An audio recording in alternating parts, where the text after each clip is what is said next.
Hey everybody, give me 1 second. I'm doing some adjustments at the moment. So, touch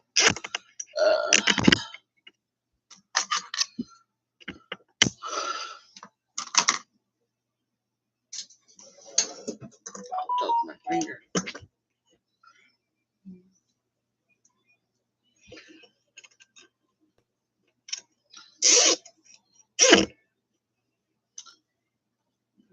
Live chat.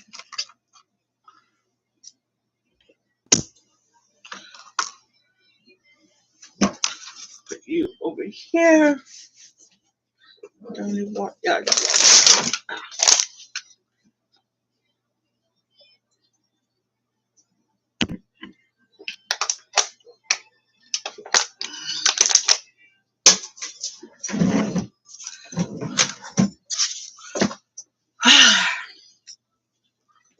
Put you here.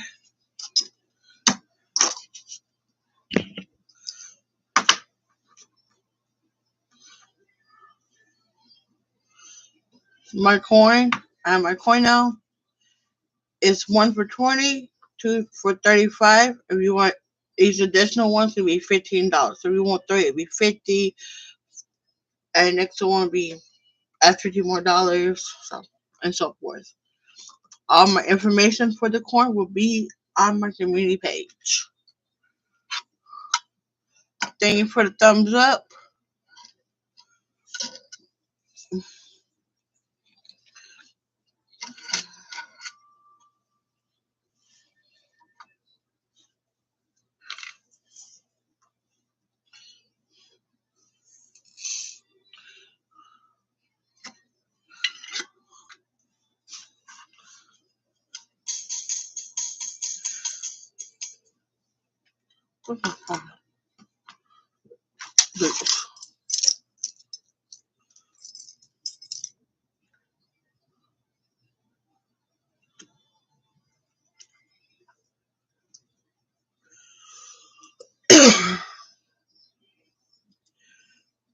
Hey, Miss Celebration Bell, how you doing? That's good. I just got that eating lunch myself.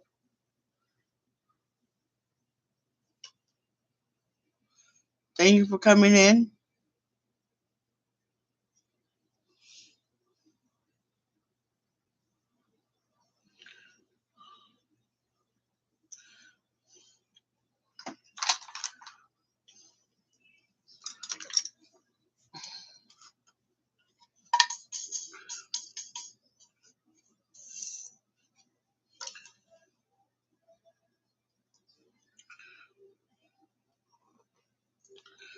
Oh, I need to close my door.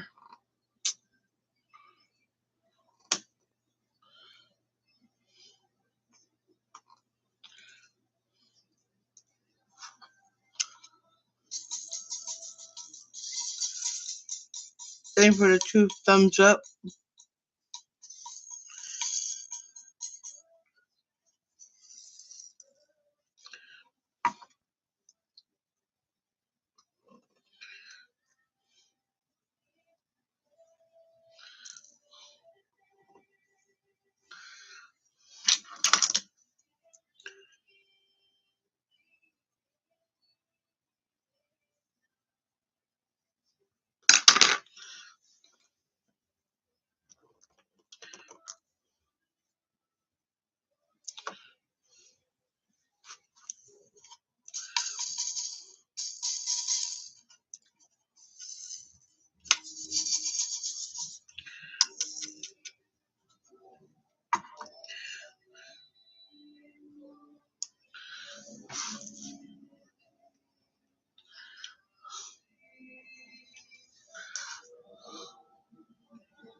Sorry, but I'm gonna do something. What is it? I'm sorry.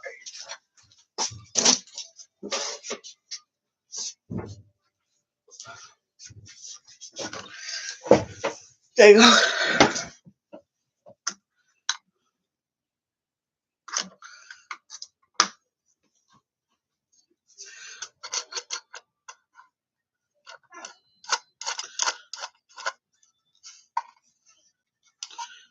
Oh,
I'm working on Marie from Marissa Cats. Okay. All right, let's go.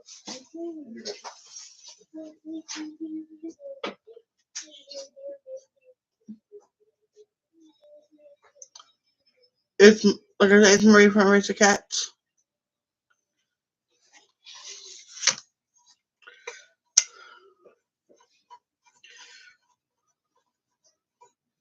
I've been working on this one for the last couple of days already, so.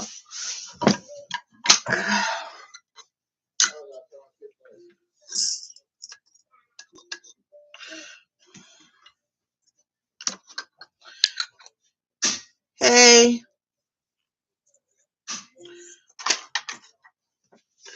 I finally got out of my office.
Okay, alright, 18.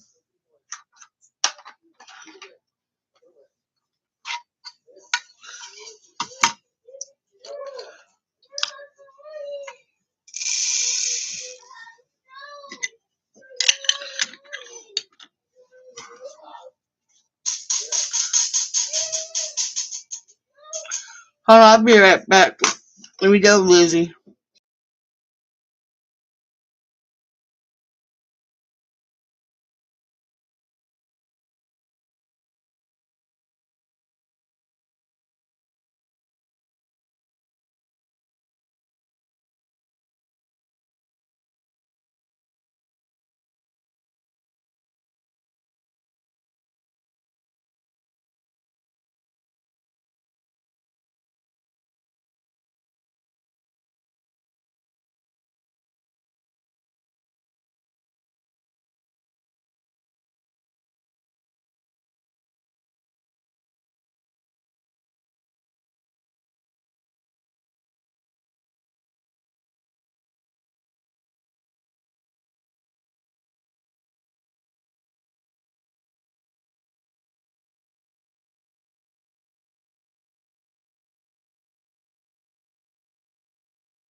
Alright, sorry about that, everybody. Mr. Little Diva. If you know, you know.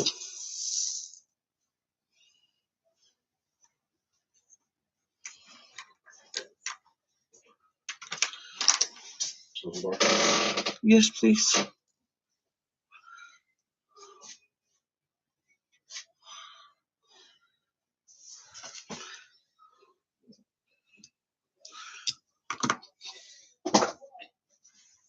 For some reason, GameStop.com went through.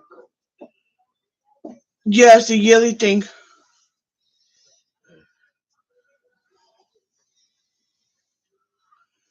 I don't know that much.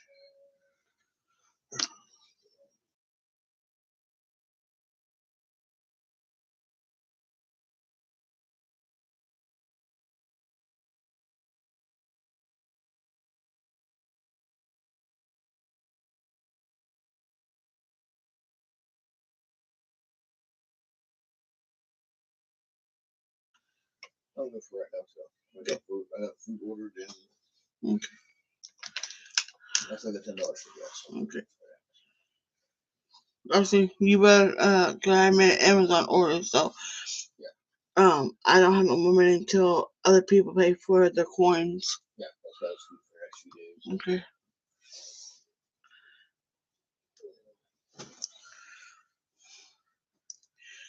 I keep on forgetting about GameStop. Huh? I keep on forgetting about GameStop. I know they have my card number.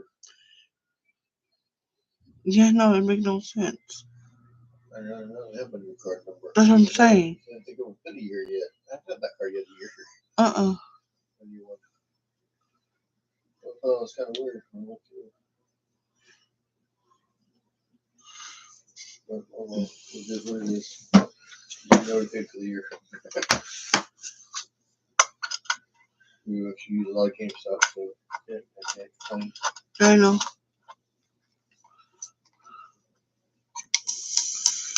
I want to get the Switch 2 when it comes out in June. Huh? I want the Switch 2 when it comes out. Yeah, we heard about that.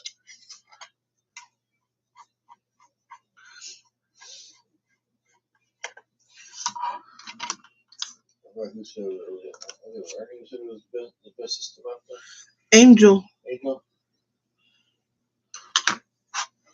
Angel says the Switch is a good console because, like you said, you can take it on your TV, take it off your TV, pause it, play it on the go. You really think about it, it probably is the best system. Mm-hmm.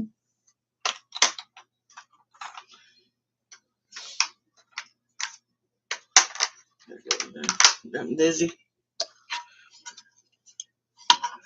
So that's why we didn't come yesterday. No. Like 4 or 5 minutes late. Mm.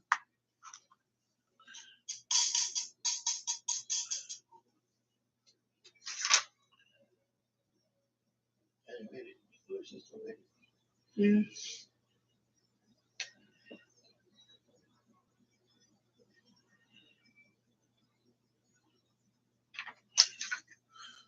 You were ready to go back there. All right, let's get this over with. You can tell it's like, all right, let's get this over with. So being a little diva.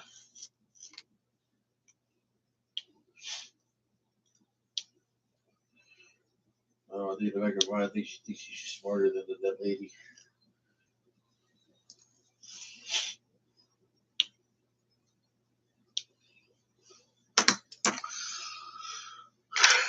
I cannot complain about that. I think that's where she is too. Mm-hmm.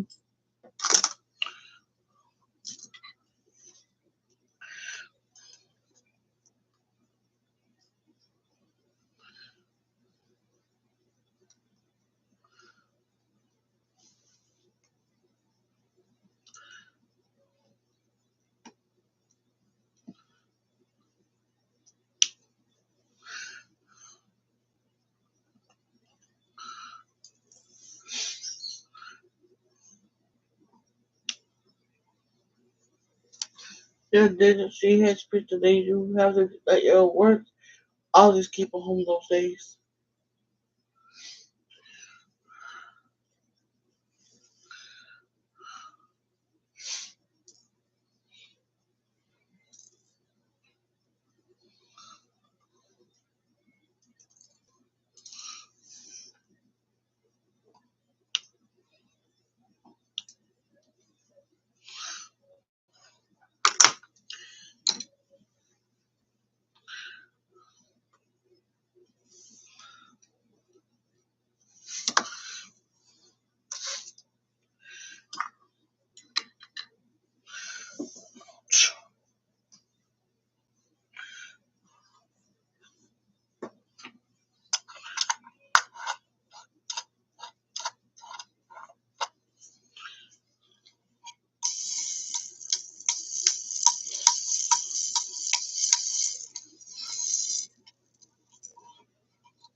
Friend, can I get some water, please?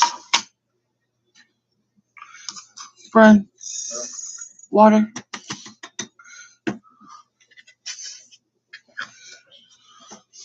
And where's my other phone at?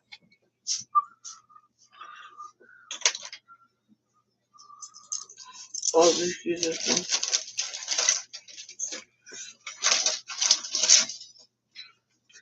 Thank you.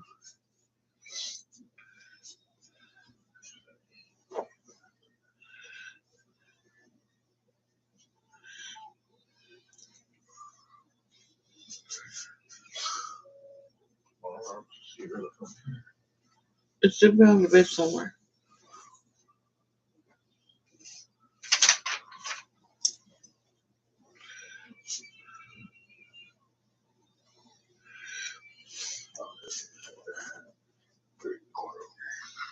Okay.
Mm-hmm.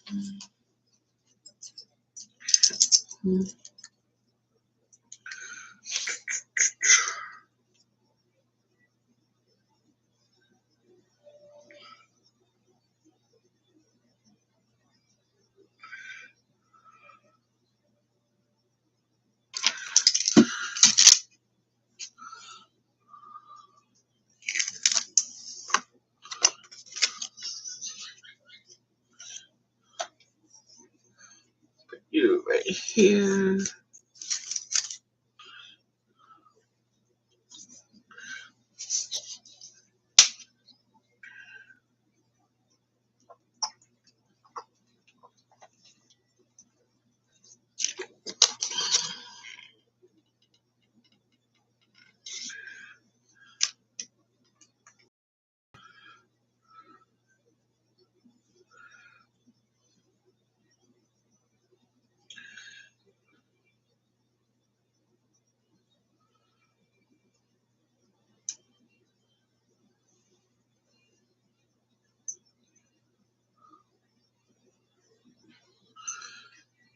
I give my own self a like. Huh? That's sad. I give my own self a like.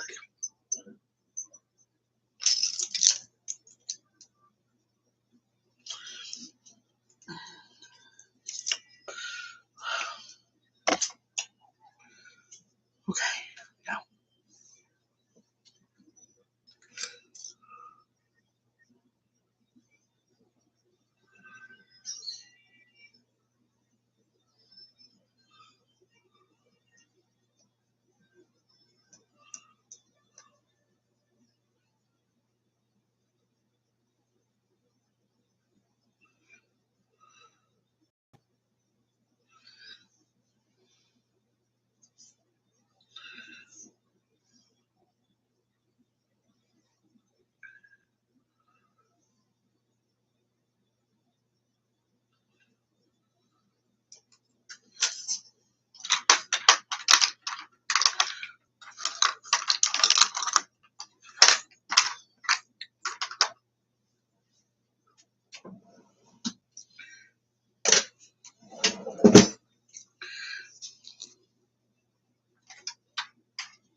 So the person would do.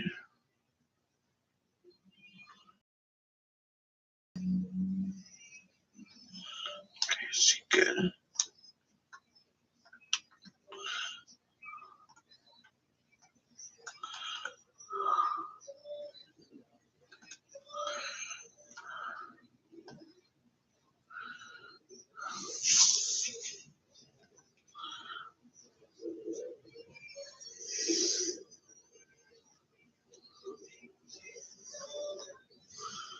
Think Jeremy's up. Friend. Think Jeremy just woke up.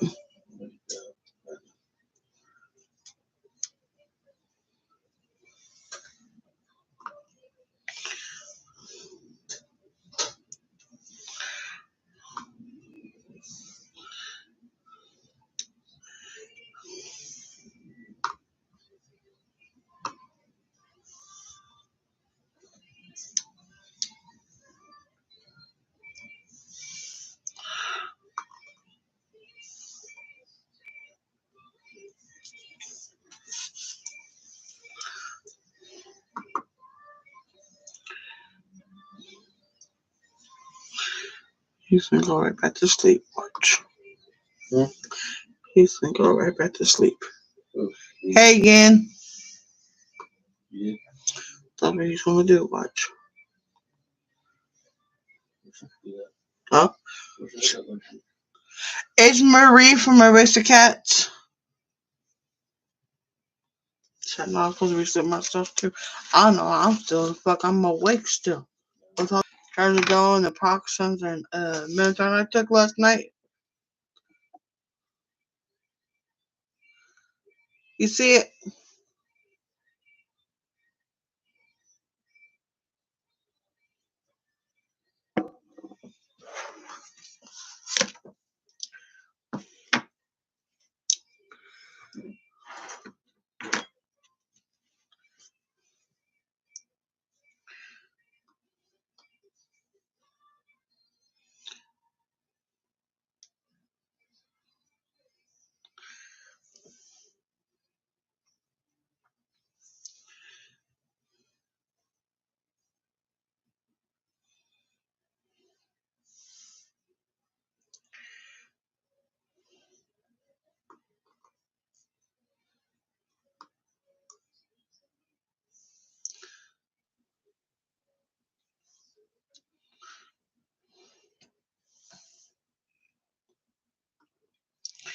I know Thursday I'm getting Lizzie's bed.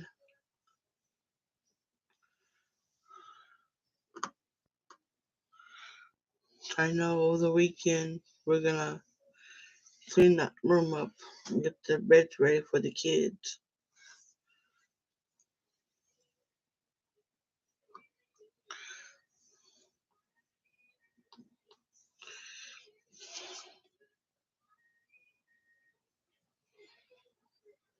Okay, anyone hear the music?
Tired.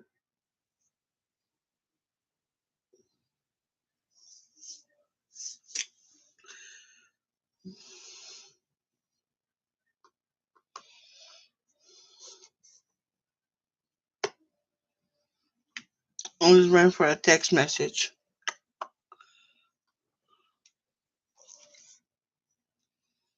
that I can go to bed.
I'll be right back. I'm gonna see somewhere fast. I know you'll be here. I just this one. We didn't do it. Huh? I didn't ask you to do that.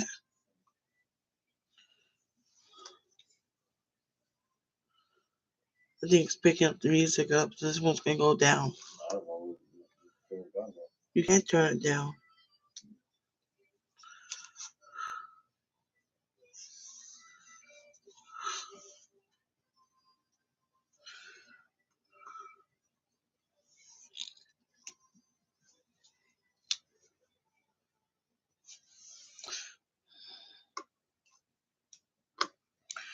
I can get my watch hours because our music's always playing. Mm-hmm. And she doesn't care.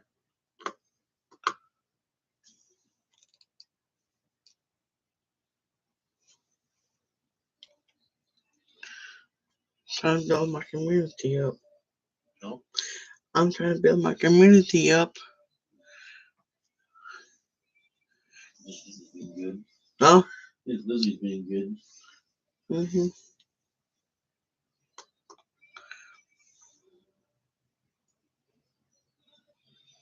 And someone thinks we're not here.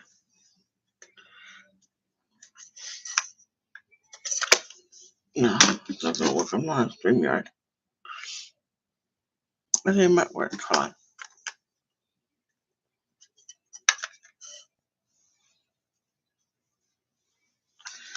Let me see. Bluetooth on.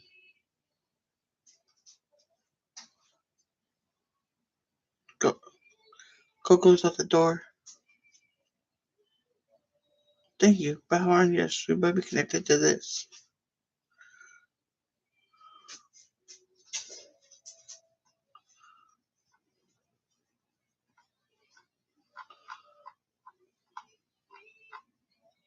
Okay, it's a little bit.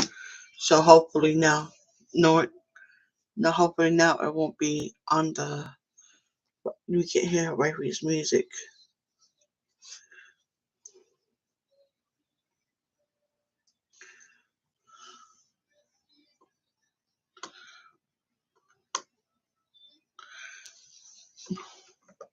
Right? Can you go in the other room, like go in the kitchen and see if we can hear Wifey's music? What is it? Can you go on my live stream and tell me if you can hear Wifey's music?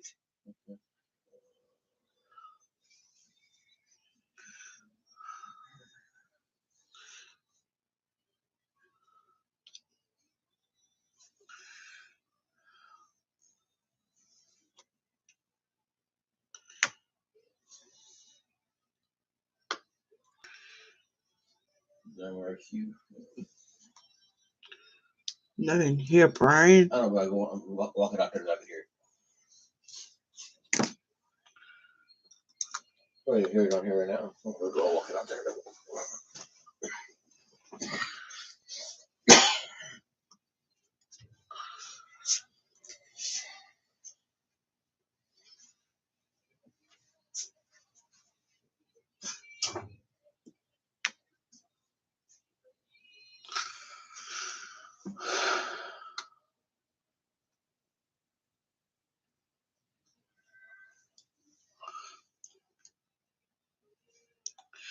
Somebody give me a thumbs up while you're in the kitchen.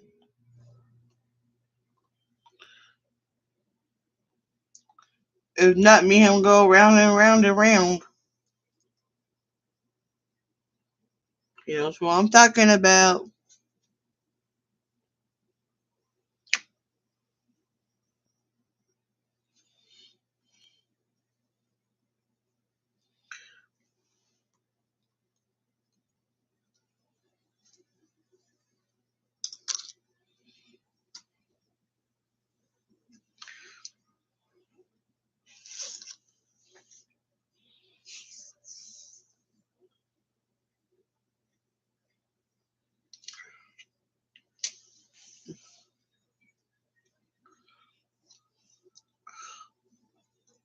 Da, da, da, da, da, da.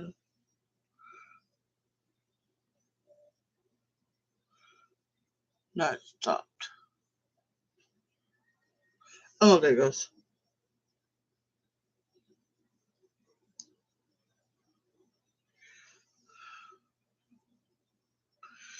I want to do something. Crap. Hold on, everybody. Total difficulties at the moment, please. Patient.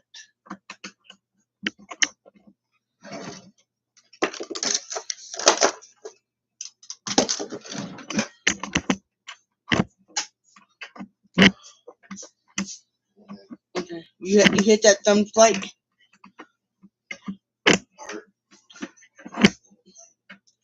Echo.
Yeah. Still knocking too. Crash.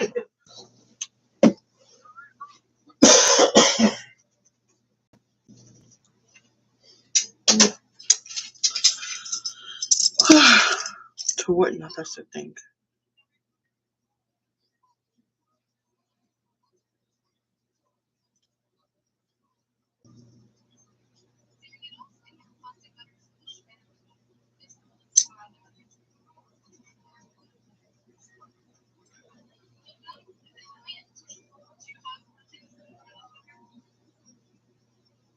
Hold on, everybody. I'm gonna make a phone call really fast.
Alright, sorry about that. I had to call my brother. Tell me his package came in today.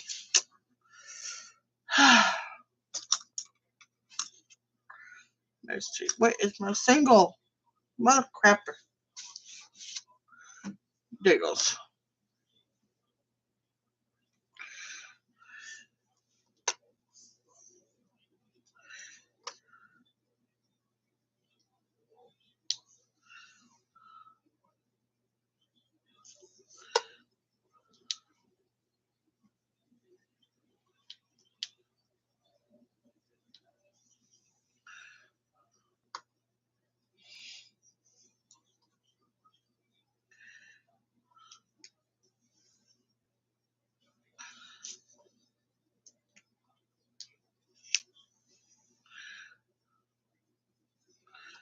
Okay, now what is music.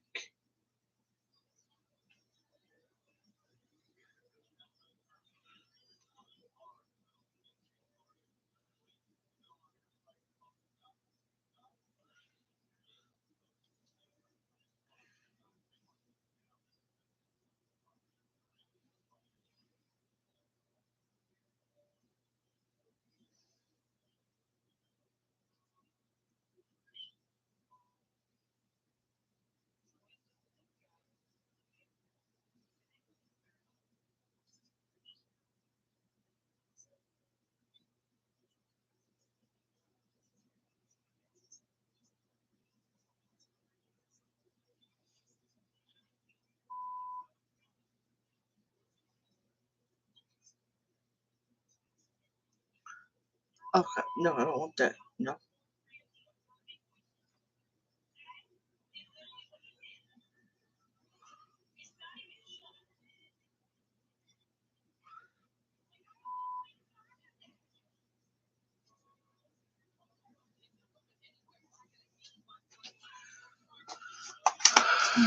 Dun, dun, dun.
Mothercrapper.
Let me see something.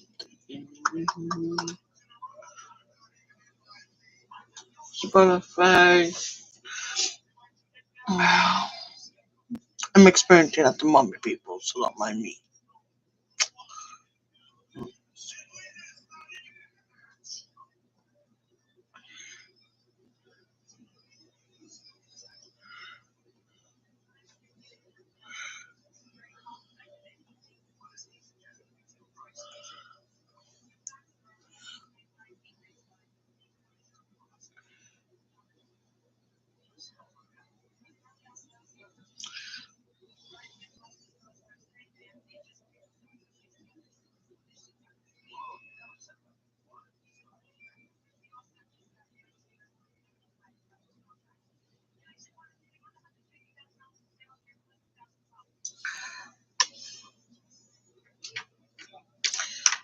Let's see. Other books.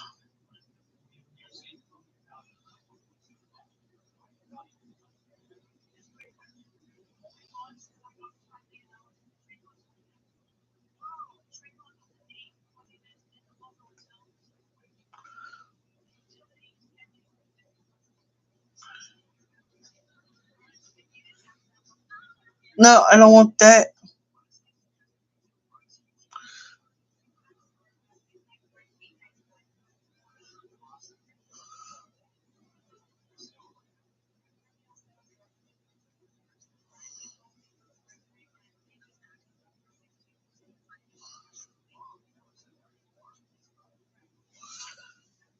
There you go. It won't be so quiet here now.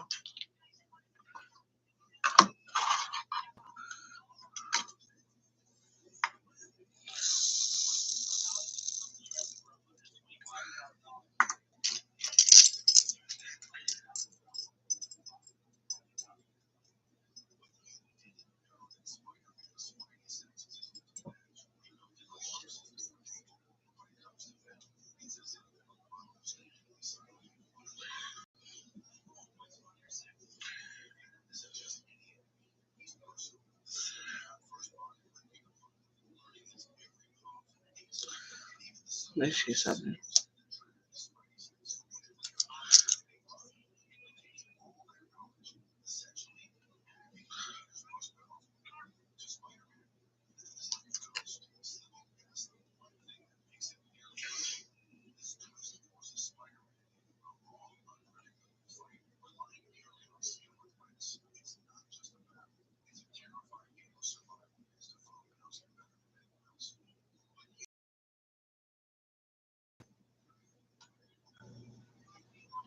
Villon-sur-Sarthe, France, July 29th, 1714. A girl is running for her life. The summer air burns at her back, but there are no You can't blame torches, me for no all the angry books. mobs, only the distant lanterns of the wedding party, the reddish glow of the sun as it breaks against the horizon, cracks and spills across the hills, and the girl runs, skirts tangling in the grass as she surges toward the woods, trying to beat the dying light. Voices carry on the wind, calling her name. Adeline! Adeline! Adeline! Her shadow stretches out ahead, too long, its edges already blurring, and small white flowers tumble from her hair, littering the ground like stars, a constellation left in her wake, almost like the one across her cheeks. 7 freckles, one for every love she'd have, that's what Estelle had said when the girl was still young. One for every life she'd lead, one for every god watching over her. Now they mock her, those 7 marks, promises, lies. She's had no loves, she's lived no lives, she's met no gods, and now she is out of time. But the girl doesn't slow, doesn't look back. She doesn't want to see the life that stands there waiting, static as a drawing, solid as a tomb. Instead, she runs. Part 1. The Gods That Answer After Dark. Title of piece, Revenir. Artist, Arlo Muret. Date, 1721 to 22 AD. Medium, Ashwood Marble.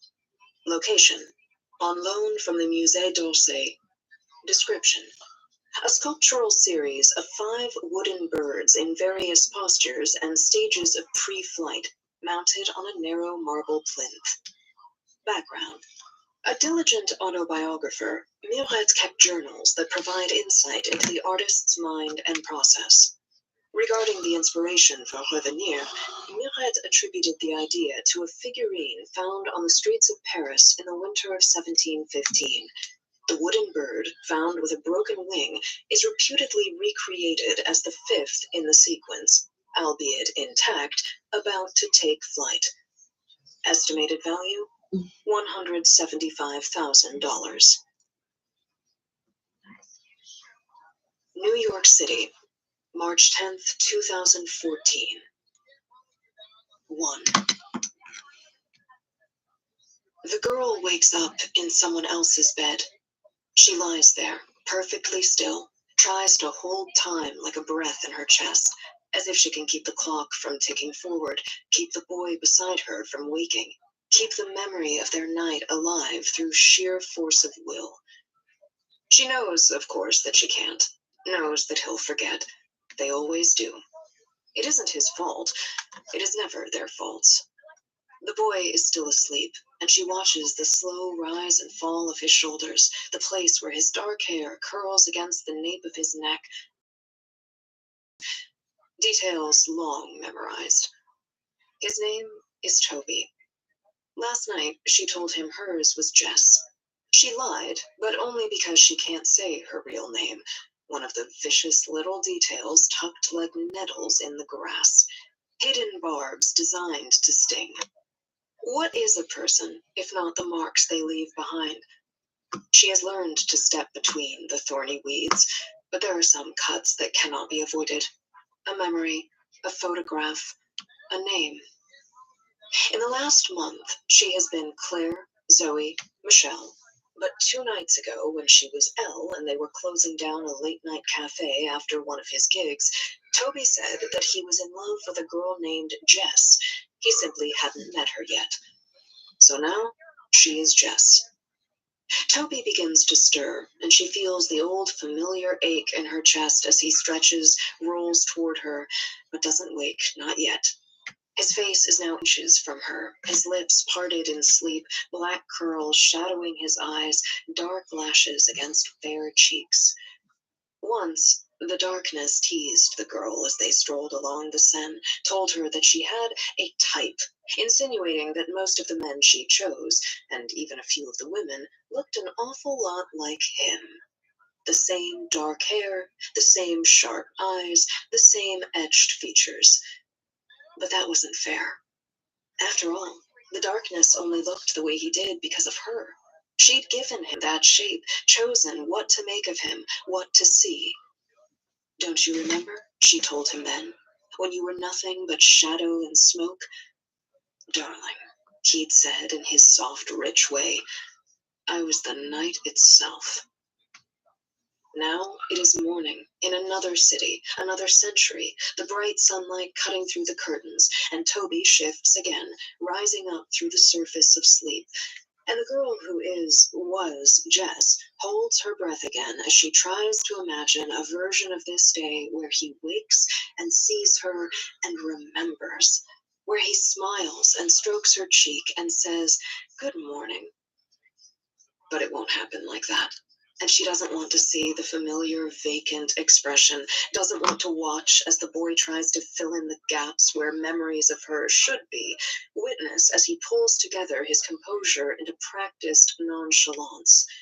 The girl has seen that performance often enough, knows the motions by heart, so instead she slides from the bed and pads barefoot out into the living room.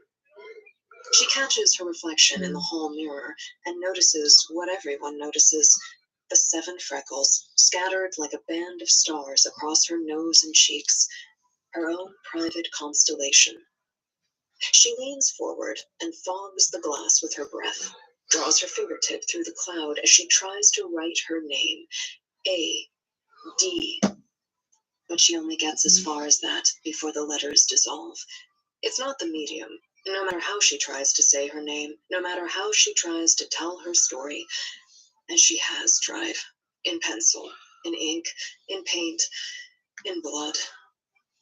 Adeline, Addie, Lauru. It is no use. The letters crumble or fade. The sounds die in her throat. Her fingers fall away from the glass and she turns, surveying the living room. Toby is a musician, and the signs of his art are everywhere. In the instruments that lean against the walls, in the scribbled lines and notes scattered on tables, bars of half-remembered melodies mixed in with grocery lists and weekly to-dos. But here and there, another hand.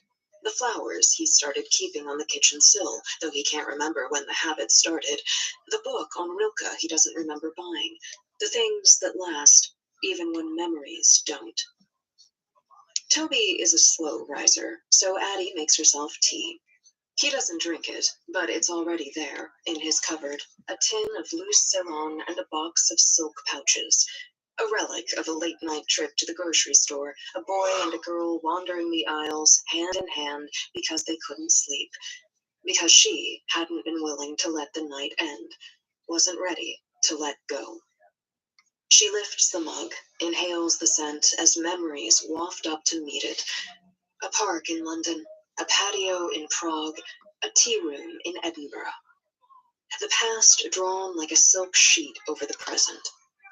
It's a cold morning in New York, the windows fogged with frost, so she pulls a blanket from the back of the couch and wraps it around her shoulders. A guitar case takes up one end of the sofa, and Toby's cat takes up the other, so she perches on the piano bench instead. The cat, also named Toby, so I can talk to myself without it being weird, he explained, looks at her as she blows on her tea. She wonders if the cat remembers. Her hands are warmer now, and she sets the mug on top of the piano and slides the cover up off the keys, stretches her fingers, and starts to play as softly as in the bedroom she can hear Toby the kitten stirring, and every inch of her, from skeleton to skin, tightens in dread. This is the hardest part. Addie could have left, should have left, slipped out when he was still asleep, when their morning was still an extension of their night, a moment trapped in amber. But it is too late now, so she closes her eyes and continues to play, keeps her head down as she hears his footsteps underneath the notes, keeps her fingers moving when she feels him in the doorway. He'll stand there, taking in the scene, trying to piece together the timeline of last night, how it could have gone astray, when he could have met a girl and then taken her home, if he could have had too much to drink, why he doesn't remember any of it. But she knows that Toby won't interrupt her as long as she's playing, so she savors the music for several more seconds before forcing herself to trail off, look up, pretend she doesn't notice the confusion on his face. "Morning," she says, her voice cheerful, and her accent, once country French, now so faint that she hardly hears it. Good morning," he says, running a hand through his loose black curls, and to his credit, Toby looks the way he always does, a little dazed and surprised to see a pretty girl sitting in his living room, wearing nothing but a pair of underwear and his favorite band t-shirt beneath the blanket. "Jess," she says, supplying the name he can't find because it isn't there. "It's okay," she says, "if you don't remember." Toby blushes and nudges Toby the cat out of the way as he sinks onto the couch cushions. "I'm sorry, this isn't like me. I'm not that kind of guy." She smiles. "I'm not that kind of girl." He smiles too then, and it's a line of light breaking the shadows of his face. He nods at the piano, and she wants him to say something like, "I didn't know you could play," but instead Toby says, "You're really good." And she is. It's amazing what you can learn when you have the time. "Thanks," she says, running her fingertips across the keys. Toby is restless now, escaping to the kitchen. "Coffee?" he asks, shuffling through the cupboards. "I found tea." She starts to play a different song. Nothing intricate, just a strain of notes. The beginnings of something. She finds the melody, takes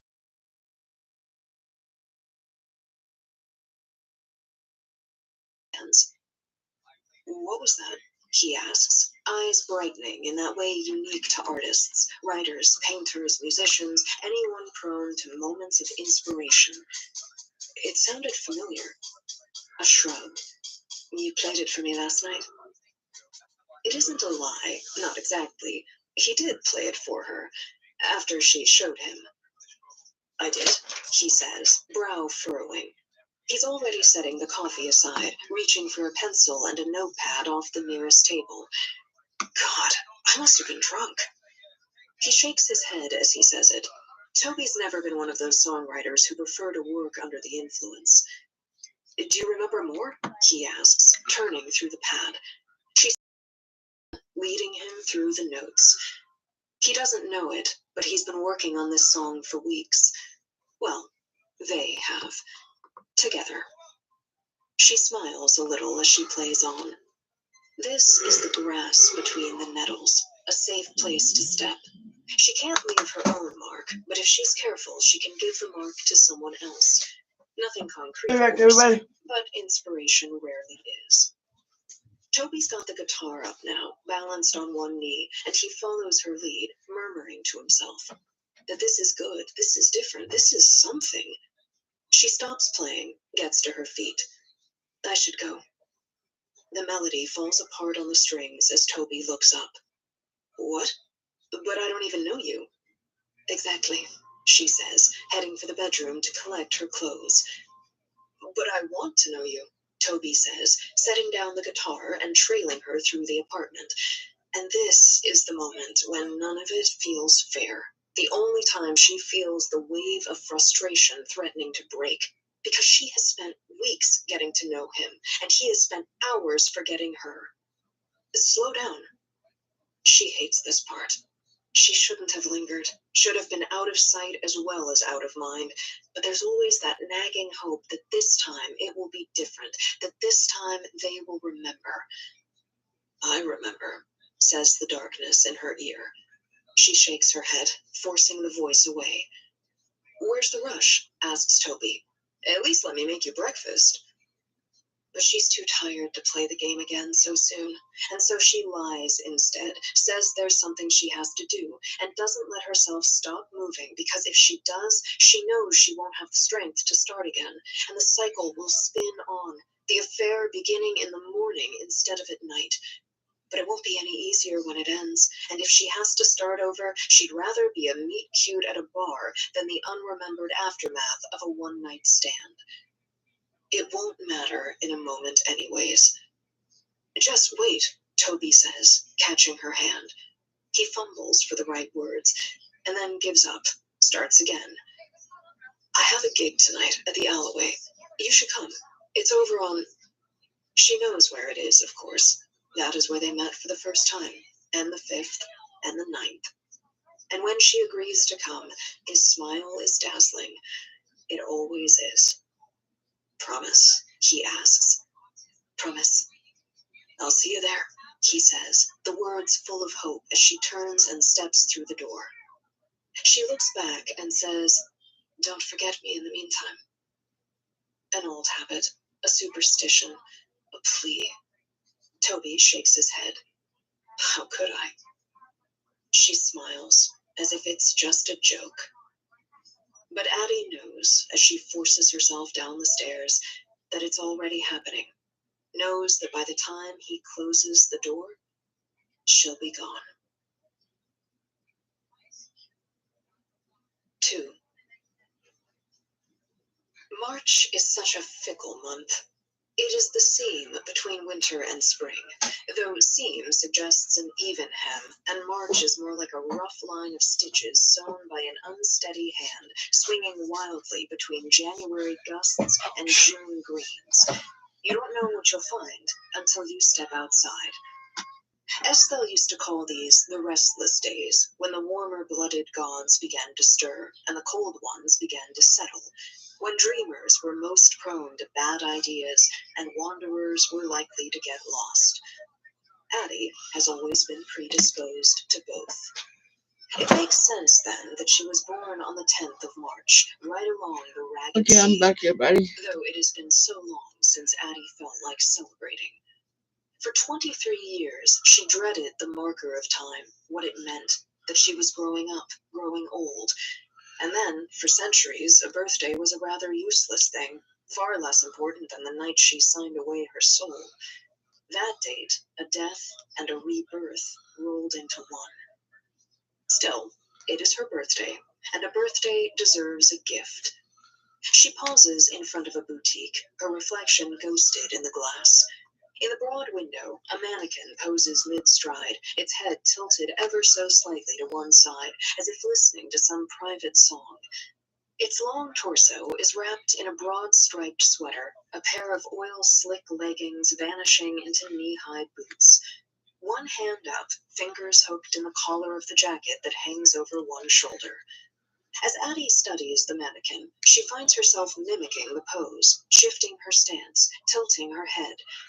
And maybe it's the day or the promise of spring in the air, or maybe she's simply in the mood for something new. Inside, the boutique smells of unlit candles and unworn clothes, and Addie runs her fingers over cotton and silk before finding the striped knit sweater, which turns out to be cashmere. She throws it over one arm, along with the featured leggings. She knows her sizes. They haven't changed. Hi there! The cheerful clerk is a girl in her early 20s, like Addie herself, though one is real and aging, and the other is an image trapped in amber. Can I get a room started for you? Oh, that's okay, she says, plucking a pair of boots from a display. I've got everything I need. She follows the girl to the 3 curtained stalls at the rear of the shop. Just give me a shout if I can help, says the girl, turning away before the curtains swing shut, and Addie is alone with a pillowed bench and a full-length mirror and herself. She kicks off her boots and shrugs out of her jacket, tossing it onto the seat. Change rattles in the pocket as it lands, and something tumbles out.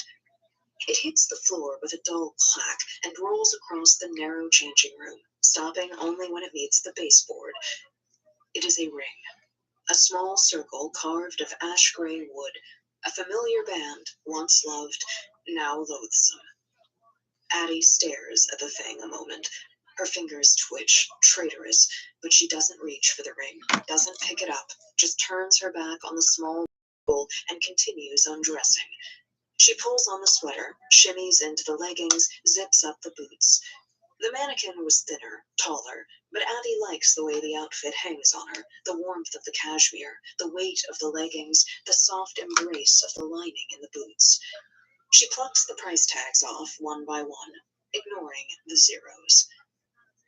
Joyeux anniversaire, she thinks, meeting her reflection, inclining her head as if she too hears some private song. The picture of a modern Manhattan woman, even if the face in the mirror is the same one she's had for centuries. Addie leaves her old clothes strewn like a shadow across the dressing room floor, the ring a scorned child in the corner. The only thing she reclaims is the discarded jacket. It's soft, made of black leather and worn practically to silk, the kind of thing people pay a fortune for these days and call it vintage. It is the only thing Addie refused to leave behind and feed to the flames in New Orleans, though the smell of him clung to it like smoke, his stain forever on everything. She does not care. She loves the jacket. It was new then, but it is broken in now, shows its wear in all the ways she can't. It reminds her of Dorian Gray, time reflected in cowhide instead of human skin. Addie steps out of the little curtained booth. Across the boutique, the clerk startles, flustered at the sight of her. Everything fit? She asks, too polite to admit she doesn't remember letting someone into the back. God bless customer service. Addie shakes her head ruefully. Some days you're stuck with what you've got, she says, heading for the door. By the time the clerk finds the clothes, a ghost of a girl on the changing room floor, she won't remember whose they are, and Addie will be gone from sight and mind and memory. She tosses the jacket over her shoulder, one finger hooked in the collar, and steps out into the sun. Vion-sur-Sainte, France, summer 1698. 3. Adeline sits on a bench beside her father. Her father, who is to her a mystery, a solemn giant most at home inside his workshop. Beneath their feet, a pile of woodwares makes shapes like small bodies under a blanket, and the cartwheels rattle as Maxine, a sturdy mare, draws them down the lane, away from home. Away, away, a word that makes her small heart race. Adeline is 7, the same as the number of freckles on her face. She is bright and small and quick as a sparrow, and has begged for months to go with him to market. Begged until her mother swore she would go mad, until her father finally said yes. He is a woodworker, her father, and 3 times a year he makes the trip along the South, up to the city of Le Mans. And today, she is with him. Today, for the first time, Adeline is leaving Vion. She looks back at her mother, arms crossed beside the old yew tree at the end of the lane, and then they round the bend, and her mother is gone. The village rolls past. Here are the houses, and there the fields. Here the church, and there the trees. Here Monsieur Berger turning soil, and there Madame Darreau hanging clothes. Her daughter Isabelle sitting in the grass nearby, twining flowers into crowns, her tongue between her teeth in concentration. When Adeline told the girl about her trip, Isabelle had only shrugged and said, "I like it here," as if you couldn't like one place and want to see another. Now she looks up at Adeline and waves as the cart goes by. They reach the edge of the village, the farthest she has ever gone before, and the cart hits a divot in the road and shakes as if it too has crossed a threshold. Adeline holds her breath, expecting to feel some rope draw tight inside her, binding her to the town. But there is no tether, no lurch.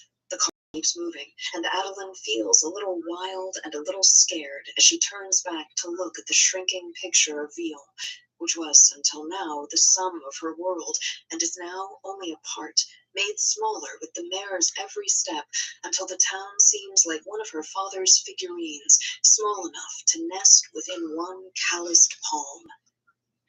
It is a day's ride to Le Mans, the trek made easy with her mother's basket and her father's company, one's bread and cheese to fill her belly, and the other's easy laugh and broad shoulders making shade for Adeline beneath the summer sun. At home he is a quiet man, committed to his work, but on the road he begins to open, to unfold, to speak. And when he speaks, it is to tell her stories. Those stories he gathered the way one gathers wood. Il était une fois, he will say, before sliding into stories of palaces and kings, of gold and glamour, of masquerade balls and cities full of splendor. Once upon a time, this is how the story starts. She will not remember the stories themselves, but she will recall the way he tells them. The words feel smooth as river stones, and she wonders if he tells these stories when he is alone. If he carries on talking to Maxime in this easy, gentle way, wonders if he tells stories to the wood as he is working it, or if they are just for her. Adeline wishes she could write them down. Later, her father will teach her letters. Her mother will have a fit when she finds out and accuse him of giving her another way to idle, waste the hours of the day. But Adeline will steal away into his workshop nonetheless, and he will let her sit and practice writing her own name in the fine dust that always seems to coat the workshop floor. But today, she can only listen. The countryside rolls past around them, a jostling portrait of a world she already knows. The fields are fields just like her own, the trees arranged in roughly the same order, and when they do come upon a village, it is a watery reflection of Vion, and Adeline begins to wonder if the world outside is as boring as her own. And then the walls of Le Mans come into sight. Stone ridges rising in the distance, a many-patterned spine along the hills.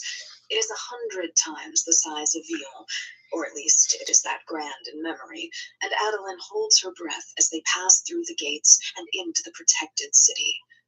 Beyond, a maze of crowded streets. Her father guides the cart between houses squeezed tight as stones until the narrow road opens onto a square. There is a square back in Vion, of course, but it is little bigger than their yard. This is a giant space, the ground lost beneath so many feet and carts and stalls. And as her father guides Maxime to a stop, Adeline stands on the bench and marvels at the marketplace, the heady smell of bread and sugar on the air, and people everywhere she looks. She has never seen so many of them, let alone ones she does not know. They are a sea of strangers, unfamiliar faces in unfamiliar clothes, with unfamiliar voices calling unfamiliar words. It feels as if the doors of her world have been thrown wide, so many rooms added to a house she thought she knew. Her father leans against the cart and talks to anyone who passes by, and all the while his hands move over a block of wood, a small knife nested in one palm. He shaves at the surface with all the steady ease of someone peeling an apple, ribbons falling between his fingers. Adeline has always loved to watch him work, to see the figures take shape, as if they were there all along, but hidden, like pits in the center of a peach.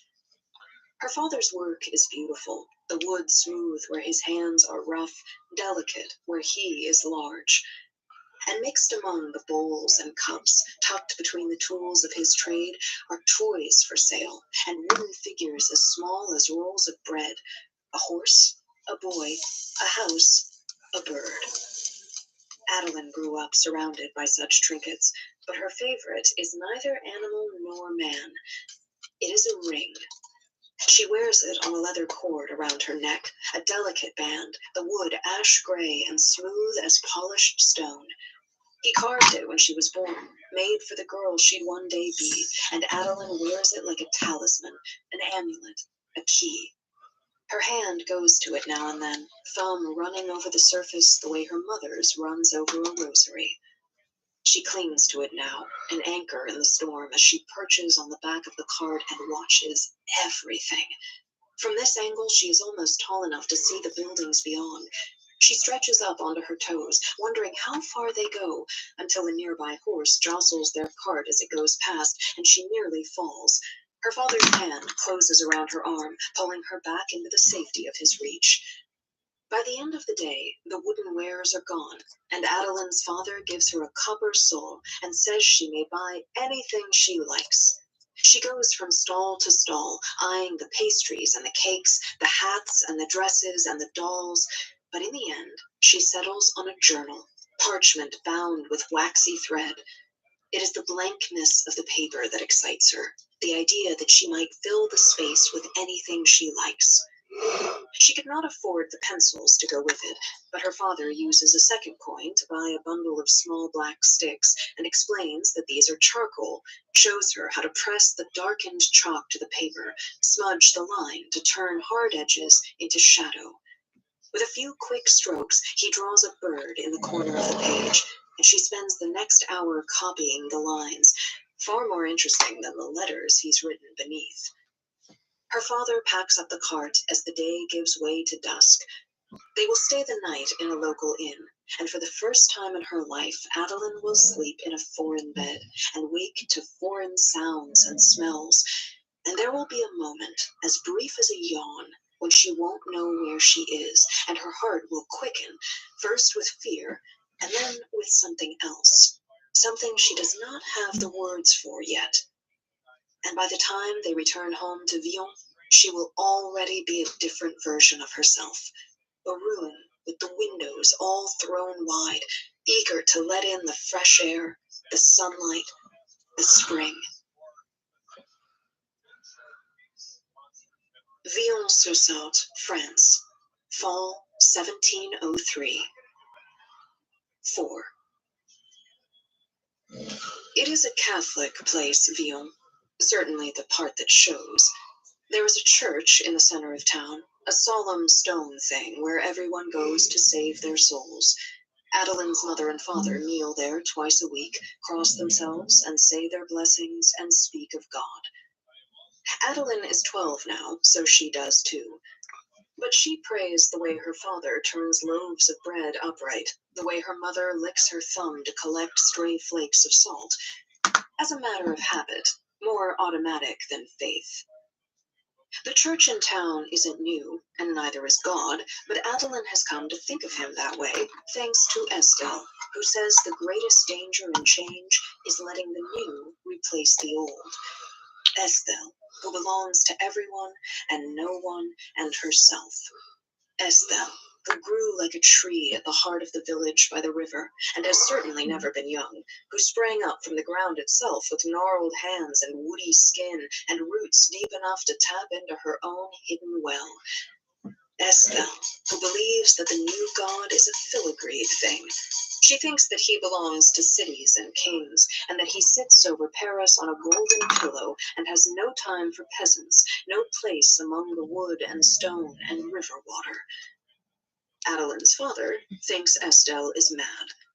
Her mother says that the woman is bound for hell, and once, when Adeline repeated as much, Estelle laughed her dry leaf laugh and said there was no such place, only the cool, dark soil and the promise of sleep. And what of heaven? Asked Adeline. Heaven is a nice spot in the shade, a broad tree over my bones. At 12, Adeline wonders which god she should pray to now to make her father change his mind.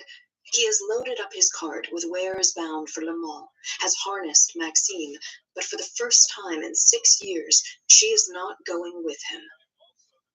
He has promised to bring her a fresh pad of parchment, new tools with which to sketch, but they both know she would rather go and have no gifts, would rather see the world outside than have another pad to draw on.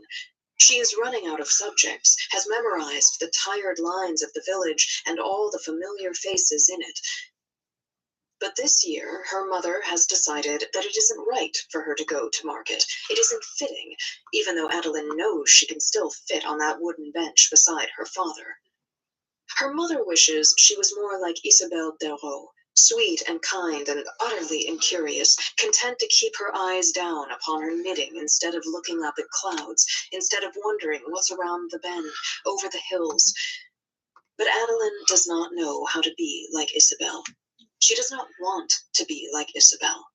She wants only to go to Le Mans, and once there, to watch the people and see the art all around and taste the food and discover things she hasn't heard of yet. Please. Alright, and I'm gonna end this now. I'll be on live later on tonight with the crew. So I will talk to everybody later. Bye.